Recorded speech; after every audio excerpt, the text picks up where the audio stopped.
नमस्कार दोस्तों, आप सभी का स्वागत है मेरे चैनल में।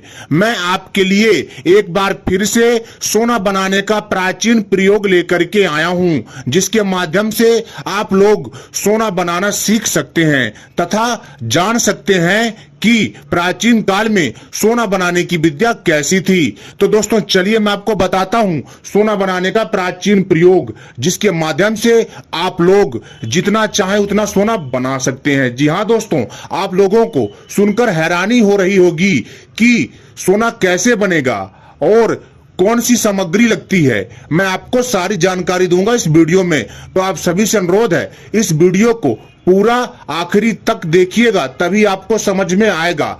बहुत सारे ऐसे लोग हैं जिनके मन में अभी भी सवाल हैं और कईयों को मजाक लगता है, लेकिन दोस्तों मैं उनकी जानकारी के लिए बता देना चाहता हूं कि क्या आप लोगों ने कभी सोचा है कि प्राचीन काल में भारत में इतना सोना कहां से आता था। तो दोस्तों मैं आपकी जानकारी के लिए बता देना चाहता हूं कि प्राचीन काल में भारत में सोना बनाने की विद्या थी, जो कि औषधियों के द्वारा बनाया जाता था तथा धातुओं को मिलाकर के बनाया जाता था। और दोस्तों इसको बहुत ही बढ़िया और अच्छे तरीके से किया जाता था, लेकिन इसके जानकार कम हो गए और धीरे धीरे इस विद्या का लोप हो गया, जिसके कारण बहुत सारे लोग इस चीज को नहीं समझ पाते हैं और इन चीजों का मजाक समझते हैं और इनका उपहास उड़ाते हैं। लेकिन दोस्तों ये बात सत्य है कि 1947 में फिर से एक विद्वान पंडित ने सोना बना करके दिखाया था, और दोस्तों इसके बहुत सारे लेख मिलते हैं, आप चाहें तो गूगल पर भी सर्च कर सकते हैं। तो दोस्तों अगर आप चाहते हैं कि आपको भी सोना बनाने का प्राचीन विद्या पता चले और आप लोग भी अगर सोना बनाने के लिए कोशिश करना चाहते हैं, तो दोस्तों एक बार आप लोग प्रयास जरूर करिएगा। क्या पता आपकी किस्मत आपका साथ दे जाए और आप लोग इस क्रिया को आसानी से कर सकें। और दोस्तों अगर आपका भाग्य साथ दे गया, जी हाँ दोस्तों, तो दोस्तों आप लोग निश्चित ही आप लोग सोना बनाना सीख सकते हैं मन के मुताबिक। चाहे तो 10 किलो, चाहे 50 किलो, चाहे फिर 1 क्विंटल, आराम से आप सोना बना सकते हैं। लेकिन दोस्तों ये चीज इतनी आसान नहीं है, इसके लिए बहुत ही ज्यादा कठिन परिश्रम करने की आवश्यकता है, बहुत ज्यादा मेहनत करने की आवश्यकता है, बहुत ज्यादा आयुर्वेद के बारे में और तथा इस सोना बनाने की विद्या के बारे में सही से अध्ययन करने की आवश्यकता है, तभी आप लोग सोना बनाना सीख सकते हैं। अर्थात आपको रसायन शास्त्र की अच्छे से जानकारी होनी चाहिए, तभी दोस्तों आप इन चीजों को आसानी से समझ सकते हैं और कर सकते हैं। अगर दोस्तों आप लोग इन चीजों पर ध्यान देंगे और कड़ी मेहनत करेंगे, तो दोस्तों आप निश्चित ही आप लोग सोना बना सकेंगे। तो दोस्तों सबसे पहले आप हमारे चैनल को सब्सक्राइब कर लीजिए और घंटी को भी सही प्रकार से दबा लीजिए, क्योंकि दोस्तों हम अपने चैनल के माध्यम से इसी तरह की दिव्य सोना बनाने की प्राचीन जानकारी लाते रहते हैं। और वीडियो को भी हमारी लाइक कर लीजिए। दोस्तों हमारा मकसद है आपको सही ज्ञान देना, और दोस्तों आप लोग इस जानकारी का लाभ उठा सकते हैं, क्योंकि हम अपने चैनल के माध्यम से सोना बनाने के प्राचीन प्रयोग लाते रहते हैं तथा रहस्यमय जानकारियां, तांत्रिक साधनाएं एवं तांत्रिक जड़ी बूटियों के बारे में जानकारी एवं अनेक प्रकार की आयुर्वेदिक जानकारियां लाते रहते हैं। तो दोस्तों चलिए मैं आपको बताता हूं वो विधि कौन सी है, कौन सी सामग्री लगनी है। तो दोस्तों सबसे पहले आप लोग सामग्री नोट कर लीजिए, जो सामग्री लगनी है सोना बनाने में। जी हाँ दोस्तों, ये सामग्री इस प्रकार से है। सबसे पहले आपको आक के पौधे का बीज चाहिए। जी हाँ दोस्तों, आपने आक का पौधा जरूर सुना होगा, जिसको मंदार भी कहते हैं। इसके तो आयुर्वेदिक फायदे भी बहुत है, लेकिन दोस्तों मैं आपको सोना बनाने का प्रयोग बता रहा हूं इन औषधियों के माध्यम से, इन तत्वों के माध्यम से। तो दोस्तों सबसे पहले आपको आक का बीज चाहिए, यानी कि मंदार के पौधे का बीज चाहिए। और दोस्तों आपको गंधक चाहिए, हरिताल चाहिए, और आपको नांग केसर चाहिए। और आपको इन चारों चीजों को इकट्ठा करना है, अर्थात इन चारों सामग्री को आपको एकत्रित करना है। इसके बाद दोस्तों आपको क्या करना है कि मंदार के बीज की गुद्दी, गंधक, हरिताल और नांग केसर चारों को एक साथ मर्दित करें और सूक्ष्म चूर्ण बना लें, यानी कि एकदम महीन चूर्ण बना लें। और महीन चूर्ण बनाने के बाद उस कांच की शीशी में रखकर बालूका यंत्र की सहायता से तेल निकाल लें।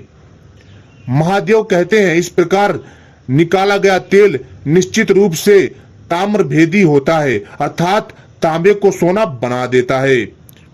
दोस्तों बालू का यंत्र आपको चित्र में दिख रहा होगा। इस यंत्र को जो है आप इस प्रकार से प्रयोग कर सकते हैं। आपको जो है दोस्तों चित्र के अनुसार एक बर्तन में बीच में कांच की शीशी या पात्र रखकर बाकी स्थान में बालू भर दें और नीचे से अग्नि जला दें। अग्नि जलाने के कुछ घंटों बाद कांच की शीशी में तेल निकलना शुरू हो जाएगा। जब पूरा तेल निकल जाए तो उसे छानकर किसी दूसरे पात्र में रख लें।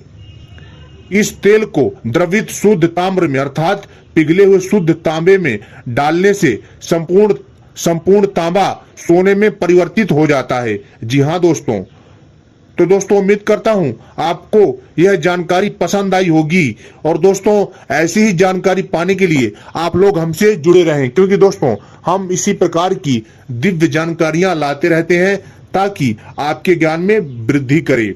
दोस्तों जो मैंने आपको ये सोना बनाने का प्राचीन प्रयोग बताया है, ये दोस्तों वास्तव में मैंने आपको स्वर्ण तंत्रम नामक पुस्तक से बताया है, अपने तरफ से कुछ बनाकर नहीं बताया है। और बहुत सारे लोगों को ये चीजें मजाक लगती होंगी, क्योंकि दोस्तों जिसकी जितनी बुद्धि होती है वो उतना ही सोचता है, और कई लोग इस चीज को मजाक में समझते हैं। लेकिन दोस्तों यह एक शोध का विषय है, एक रिसर्च का विषय है, एक अध्ययन का विषय है। अगर इस पर अच्छे से अध्ययन किया जाए, शोध किया जाए, तो दोस्तों आसानी के साथ जो है सोना बनाया जा सकता है। लेकिन दोस्तों बिना मेहनत के कोई भी चीज हासिल नहीं होती है, इस चीज को हमें समझने की आवश्यकता है।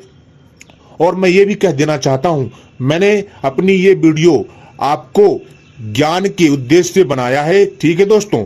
अगर दोस्तों आप लोग प्रयास करते हैं तो बहुत अच्छी बात है, अगर नहीं करते हैं तो भी बहुत अच्छी बात है।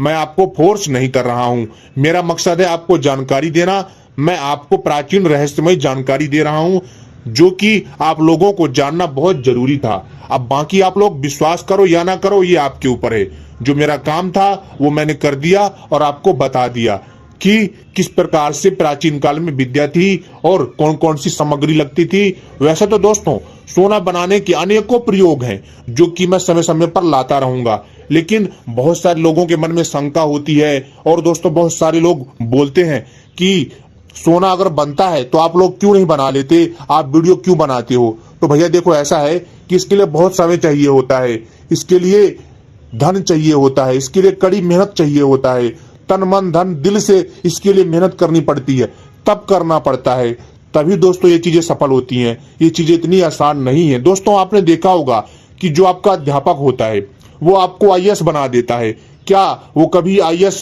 बनता नहीं? बहुत कम केस में देखने को ऐसा मिलता है। दोस्तों इसी प्रकार एक अच्छे मार्गदर्शक का काम होता है आपको सही जानकारी देना, ताकि आप लोग उस चीज को समझ सकें। और अगर आप लोग करते हैं तो भी ठीक है, अगर नहीं करते हैं तो भी ठीक है। वो आपके ऊपर डिपेंड करता है कि आप किसी भी ज्ञान को किस प्रकार से ग्रहण करते हो। और दोस्तों आप चाहे तो किसी के ऊपर रोप या प्रत्यारोप लगाते रहो, इससे कोई फायदा नहीं है। लेकिन दोस्तों फिर भी एक बार सोचिएगा जरूर, जो भी मैं जानकारी दे रहा हूं दोस्तों आपको प्राचीन पुस्तक से दे रहा हूं जिसका नाम है स्वर्ण तंत्रम नामक पुस्तक, और उसी से ही मैं आपको ये चीजें बताता हूं। अपने तरफ से कुछ भी बना के नहीं बताता हूं, ठीक है दोस्तों। और दोस्तों एक बार में कोई भी व्यक्ति सोना बनाने में सफल नहीं हो सकता है। जी हाँ, इसके लिए लगातार जो है प्रयास करने की आवश्यकता है। इस चीज का दोस्तों विशेष ध्यान रखिए।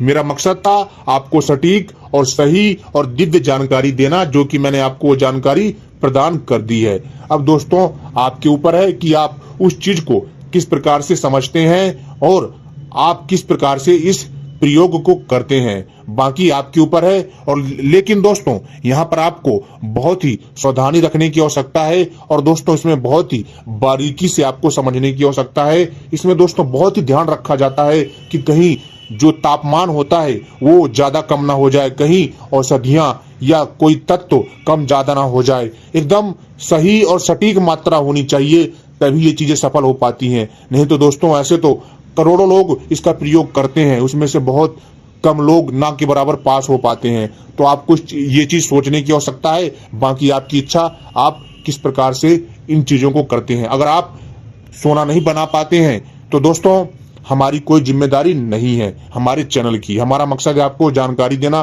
क्योंकि दोस्तों समझाने के बावजूद भी अगर कोई नहीं समझता है तो उसे नहीं समझा जा सकता।